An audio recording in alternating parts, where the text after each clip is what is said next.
Kita ke informasi lain, silang pendapat antara oposisi atau tentang oposisi antara calon presiden nomor urut 1 Anies Baswedan dengan calon presiden nomor urut 2 Prabowo Subianto ini menuai polemik. Tim pemenangan kedua kandidat beradu argumen tentang maksud oposisi Anies.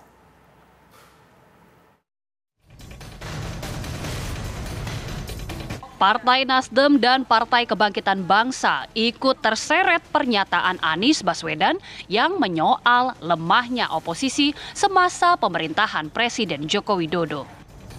Serangan balik pun kini ramai meluncur, mempertanyakan kritik calon presiden nomor urut 1 itu. Bukankah Anies disokong PKB dan Nasdem yang menjadi partai penopang utama Jokowi? Bukannya Nasdem dan PKB masih menikmati kursi menteri di kabinet Jokowi? Jadi mengapa Anies terkesan didukung orang luar padahal masih memiliki orang dalam istana? 01 Anies Baswedan kan ingin menunjukkan bahwa ada diferensiasi, kami bukan kamu, kami adalah oposisi. Dan itu sulit sekali, apalagi bicara KKN. Sementara Nasdem dan PKB, pengusung terbesar, itu masih di dalam pemerintahan Jokowi. Jadi ini adalah satu yang sangat paradoks kalau saya bilang. Bagaimana memposisikan diri sebagai oposan, sementara menteri-menterinya masih di dalam kabinet dan menjadi bagian dari ordal itu sendiri. Kalau bicara soal ordal, di kabinet ada PKB, ada Nasdem. Soal KKN, tentu saja tidak setuju. Kenapa itu dari pertanyaan ordal menjadi KKN? Kita ini juga tidak boleh lupa loh, kita masih dalam proses. Ada korupsi yang terbesar di Republik ini. Dari BTS, dari Menkominfo yang sekarang ini sedang jalan. Dan itu adalah partai pengusung dari Anies Baswedan. Jadi apapun yang dikatakan ya, mau ordal mau menjadi oposisi, saya pikir itu adalah posisi yang tidak akan mungkin dicapai selama mereka menjadi bagian dari kekuasaan tapi kemudian di ujungnya bersikap sebagai oposisi. Pak Prabowo lebih kesatria.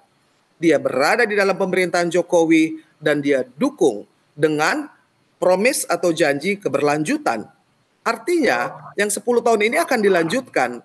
Kalau paslon 01 memberikan janji perubahan, apa yang mau dirubah? Ya, kita ingin mengingatkan bahwa ketika kami mendukung Jokowi 2 periode berturut-turut, maka hari ini kita masih ada dalam pemerintahan. Tetapi kita ingin pada pemerintahan yang akan datang, tidak ada lagi suara-suara yang dibungkam walaupun berbeda. Tidak ada lagi kriminalisasi yang dilakukan kepada orang yang tidak sependapat dengan apa yang dilakukan oleh pemerintah. Sehingga narasi ini perlu dibangun karena perubahan yang mendasar dari bangsa kita adalah menghargai orang yang berbeda, menghormati orang yang tidak sama. Karena sungguhnya baik yang berkuasa atau oposisi sama-sama terhormat semata-mata demi tujuan membangun Indonesia yang kita cintai. Anies pun menyadari posisi PKB dan Nasdem di kabinet Jokowi. Anies menyebut Nasdem dan PKB memang sejak awal telah mengantarkan Jokowi ke istana. Jadi wajar bila menempatkan kadernya di kabinet. Karenanya yang menjadi pertanyaan, mengapa partai yang seharusnya oposisi harus ikut merapat ke pemerintah? Padahal fungsinya bisa jadi penyeimbang tiap kebijakan. Oposisi itu salah satu ciri demokrasi. 1, ada kebebasan berpendapat. 2, ada oposisi. 3, ada pemilu yang adil. Kan ada fair, itu minimal 3 itu. Dan saya sampaikan, oposisi yang dulu ada sekarang udah nggak ada. Udah nggak ada. Makanya kita punya undang-undang yang tidak diperdebatkan. Omnibus Law yang tidak dibahas dengan lengkap. Undang-undang IKN tidak dibahas dengan lengkap. Banyak undang-undang yang meluncur begitu saja tanpa ada pembahasan yang komprehensif. Apa itu? Itu artinya tidak ada proses yang demokratis. Tidak ada kesempatan untuk diperdebatkan terbuka. Sesudah jadi undang-undang barulah ramai pro kon. Maka itu saya sampaikan kualitas ini yang akan kita perbaiki. Dan tadi saya sampaikan, jadi oposisi itu sama-sama terhormat. Sama-sama terhormat, cuma ada yang nggak tahan jadi oposisi. Mas Anies, tapi dan nggak tahan itu saya sampaikan. yang itulah berkontribusi terhadap penurunan kualitas demokrasi kita. Mas Anies, tapi Partai Nasdem dan PKB kan juga belum secara eksplisit declare sebagai oposisi dan masih ada di kabinet Pak Jokowi. Nah, kalau mereka kan mau dari awal, saya sampaikan tadi, justru yang berada di oposisi, sebenarnya mereka bisa menjadi penyeimbang, membawakan suara alternatif, membangun percakapan yang objektif, itulah kira-kira. Tapi apa yang dimaksud oposisi oleh kubu Anies? Sekedar menyudutkan atau bagian dari janji perbaikan demokrasi? Maksud utamanya sekali lagi adalah mengembalikan proses demokrasi yang benar. Ya. Sekarang ini kan mau semua cepat selesai, ya. Mau buat undang-undang, pokoknya kita kuasai 80% langsung selesai saat itu juga. Karena semua mau cepat, mau shortcut gitu, mau shortcut.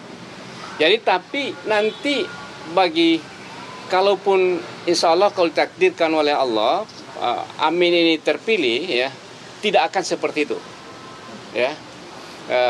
Ruang untuk perbedaan pendapat, ruang untuk memberikan pandangan berbeda, termasuk di DPR, itu akan dibuka seluas-luasnya, karena itu merupakan kontrol dan mungkin suara itu yang lebih bagus, dan dinamika perdebatan ini pasti akan menemukan yang terbaik. Kalau itu ditutup, ya, semua yang lain salah, pemerintah yang benar, itu tidak akan terjadi.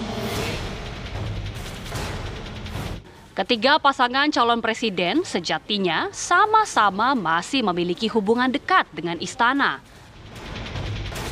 Ganjar Pranowo Mahfud MD disokong PDI Perjuangan dan P3 yang sama-sama memiliki menteri di pemerintahan Jokowi. Kubu Banteng pun sudah menyatakan tak akan menarik menterinya di kabinet dan mengawal pemerintahan Jokowi hingga masa tugasnya selesai. Kendati pilihan politik di 2024 berbeda jalan.